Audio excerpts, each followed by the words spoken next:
You ask Tiger to solve.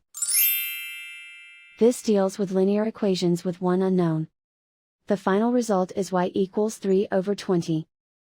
Let's solve it step by step. Simplify the expression. Multiply the coefficients. Group all constants on the right side of the equation. Subtract 3 from both sides. Simplify the arithmetic.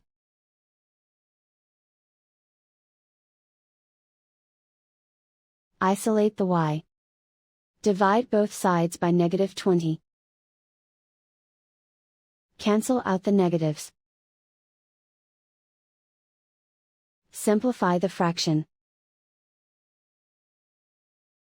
Cancel out the negatives. And so the final result is y equals 3/20.